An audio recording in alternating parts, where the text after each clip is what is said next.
Pemirsa, sidang polemik kembali, skors dicabut.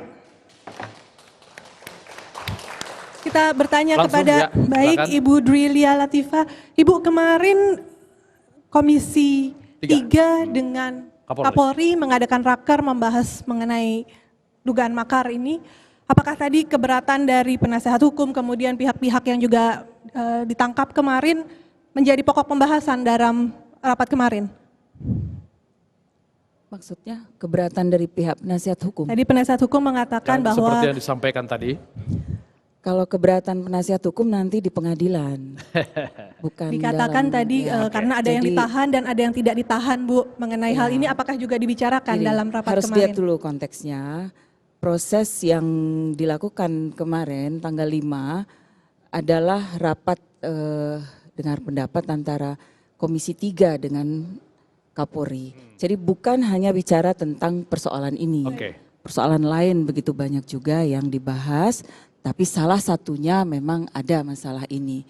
Jadi saya ingin luruskan dulu ya. Kemudian apakah ada pertanyaan tentang persoalan makar ini? Ya, ada pertanyaan dari anggota Dewan yang tentu bertanya tentang apa yang menjadi pertanyaan masyarakat. Nah, antara lain tentu bagaimana prosesnya kok sampai ada tuduhan makar, dan Pak Martin juga ada saya rasa, dan itu juga terbuka live, saya rasa semua juga bisa melihat.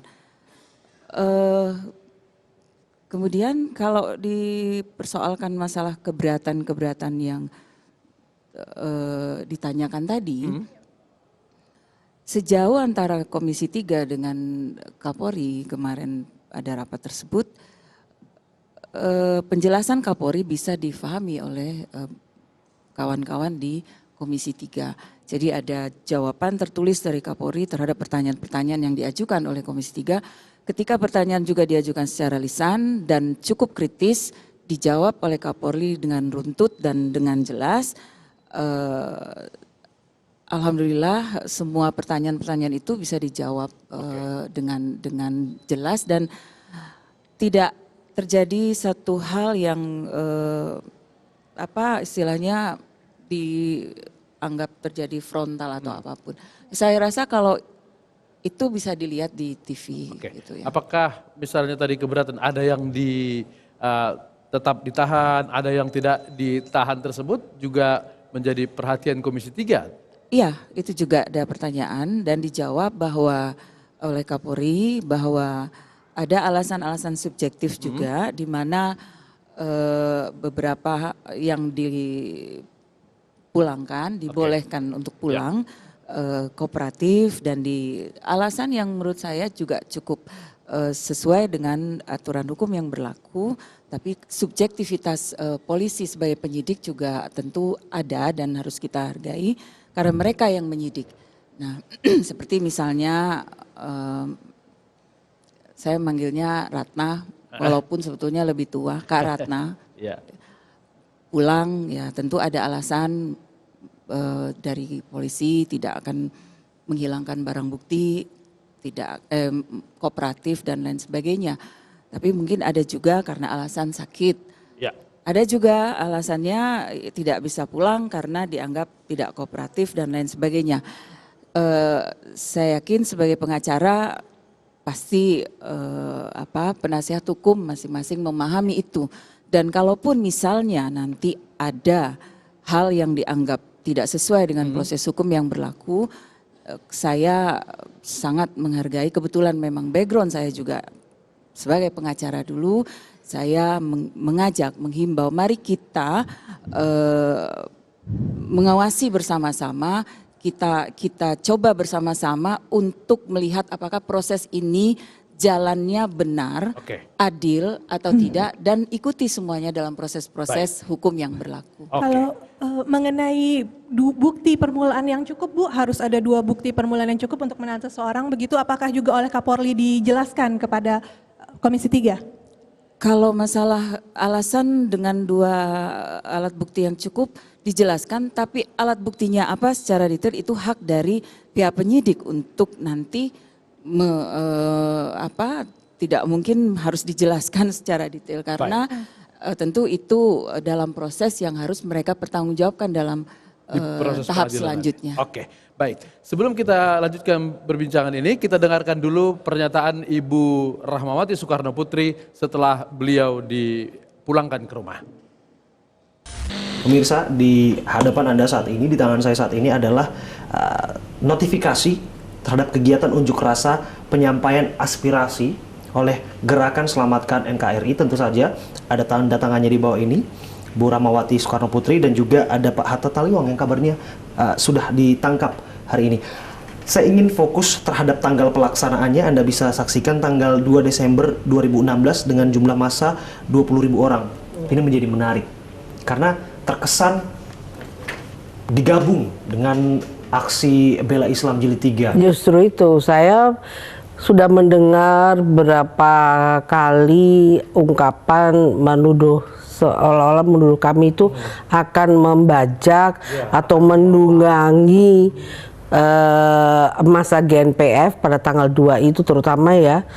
Dan itu justru saya menepis dengan saya melampirkan pemberitaan ke polisi bahwa kami akan demo sendiri. Demo secara terpisah. Tidak ada hubungannya lokus deliknya kami di MPR. GNPF itu melakukan doa zikir itu udah ada di Monas. Jadi nggak ada hubungan gitu loh. Itu saya mau buktikan bahwa kami itu ada sendiri. Jadi kalau ada pikiran bahwa kami akan membajak atau mau menunggangi, saya tolak. Saya bilang itu kita sudah menyiapkan dengan masa kami yang 20 ribuan itu ada di MPR. Dan itu hanya membawa 2 pesan. Pertama yaitu solidaritas terhadap bela Islam, tangkap Ahok. Dan yang kemudian satu lagi adalah bela negara. Dalam rangka bela negara untuk minta Konstitusi Undang-Undang Dasar 45 itu dikembalikan. Nanti dulu ada satu lagi yang perlu saya sampaikan di sini, yaitu ada tuduhan bahwa kami itu akan membajak sedemikian banyak massa gabungan dari GNPF ini untuk mengkooptasi atau menduduki DPR, MPR. Ini saya tolak karena saya di dalam bentuk istilahnya rapat final pada waktu untuk kita mau ke MPR setelah menyampaikan jumpa pers tanggal 1 itu, saya sudah mengatakan gerakan kita ini soft landing. Apa artinya soft landing? Itu aksi damai sebetulnya. Dan saya sudah menginstruksikan kami tidak masuk ke DPR, ke gedung. Kami tidak masuk ke dalam gedung, kami berada di luar gedung. Dan untuk itu saya telepon Pak Zulkifli Hasan. Beliau mengatakan, maaf saya juga sebetulnya ingin, tetapi oleh karena bersamaan dengan beliau katanya ada di Monas. Nah saya mengatakan, kami selesai Monas tanggal jam 1 itu kami sudah ada di DPR MPR. Jadi Bapak kalau tidak keberatan ya ketemui kami di luar gedung. Jadi tidak ada niatan kami sama sekali menduduki gedung. Jadi ini sepertinya mau mencoba membuat satu analogi ya. Pada waktu tahun 98 sepertinya begitu, mau menduduki gedung. Nah di situ kemudian ada sidang istimewa, kemudian menjatuhkan pemerintahan yang sah. Mungkin begitu pikiran orang-orang itu. Padahal dari kami tidak ada. 20.000 itu adalah masa kami, gitu loh. Kader-kader kami yang masa yang jelas terpisah dengan aksi GNPF. Itu pun tanda pakaiannya tuh beda, hitam-hitam pakai ada merah putih, ya pokoknya ini kami nasionalis lah, begitu. Jadi nggak ada dengan ada pemikiran bahwa kami akan membajak. Justru saya membuat surat pemberitahuan ini karena kami terpisah. Ya, Bung Oki, ketika Bu Rahma diperiksa di Polri, Anda ikut mendampingi? Ikut saya dari pagi. Apakah yang seperti disebutkan Bu Rahma tadi, ada tudingan bahwa ingin mengkooptasi massa bela Islam kemudian membawanya ke DPR memang disampaikan? Iya, jadi apa yang tadi sudah dinyatakan oleh Bu Rahma itu sudah terang benderang ya, bahwa fakta-fakta hukumnya memang seperti itu. Jadi tidak ada niat sedikit pun dari Bu Rahma untuk melakukan makar, sangatlah terlalu jauh. Oke. Ini bisa kita lihat dari apa? Dari itikat baik Bu Rahma itu menyampaikan surat pemberitahuan ke kepolisian bahwa akan ada penyampaian aspirasi. Yang kedua, itu pun juga sudah disampaikan kepada pimpinan MPR, ya kan? Nah, surat ini, surat pemberitahuan ini membuktikan tidak ada mens rea, tidak ada niat jahat dari Bu Rahma. Tuduhan makar ini kan serius, ya kan? Menggulingkan pemerintahan. Ada pemufakatan jahat, ya kan, di 1110. Nah, pemufakatan jahat yang mana? Gitu. Kalau Karena ini seperti disebutkan tadi, saya ditanyain soal ingin mengkooptasi massa. Ya, ini kan jelas di sini. Tidak mungkin itu kemudian dilakukan karena ini sudah ada pemberitahuan. Artinya apa? Ada itikat baik dari Bu Rahma. Dan sehari sebelumnya dilakukan dilakukan konvensi pers. Oke. Ini terbuka, semua wartawan, semua media hadir. Kalau itu yang namanya makar, Pak, ya, itu harusnya rapat gelap. Harusnya rapat gelap. Dan harusnya perencanaan matang, terstruktur. Ya. Lebih jauhnya bersenjata, gitu. Nah, saya yakin ini ada miss saja, ya. Ada misinformasi dan lain sebagainya. Dan memang ya kita hargai kalau kemudian itu tindakan preventif, tapi kemudian juga tidak harus, ya. Ini kemudian disampaikan, ditangkap, ditersangkakan dan lain sebagainya. Bisa kemudian dikonfirmasi lebih awal sebagai saksi dan lain sebagainya. Jadi saya yakin ini akan clear ke depan, begitu ya. Ketika kemudian satu sama lain saling mengklarifikasi. Klarifikasi. Begitu. Oke. Ya. Supaya clear, Pak Wawan. Kalau ini tadi menyebutkan konferensi pers, kata Bu Ratna juga tadi, cuman konferensi pers, ada apa? Harusnya diam-diam kalau ingin makar. Apakah ada hal lain yang dilihat oleh Pak Wawan?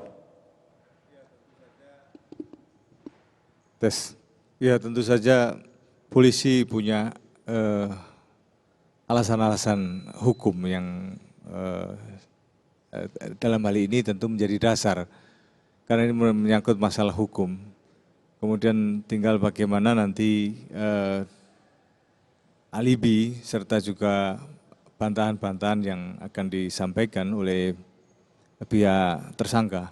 Dan juga di sini tentu ada kuasa hukum yang sangat profesional yang sudah kita kenal lah ya. Dari situ tentu akan muncul alasan-alasan mengapa itu bergerak. Kemudian juga dari pihak kepolisian juga menyampaikan pasal-pasal mana yang dilanggar. Bagi saya ini tinggal adu bukti, adu saksi di situ, kemudian di sana nanti ada para ahli yang juga akan turun. Dan sekarang kan eranya keterbukaan, apapun bisa dilihat. Sidang Jessica juga luar biasa. Dalam masalah ini juga nanti akan terbuka, terang benderang. Dan andai kata ada rasa tidak puas juga punya hak untuk mengajukan banding, kasasi dan seterusnya. Oleh karenanya kita tidak lantas menjudge dulu di dalam hal ini. Tetap kan asas praduga bersalah tetap berlaku. Oleh karenanya perguliran apa yang disampaikan oleh pihak pengacara maupun dari tersangka sendiri, mari sama-sama dibuktikan.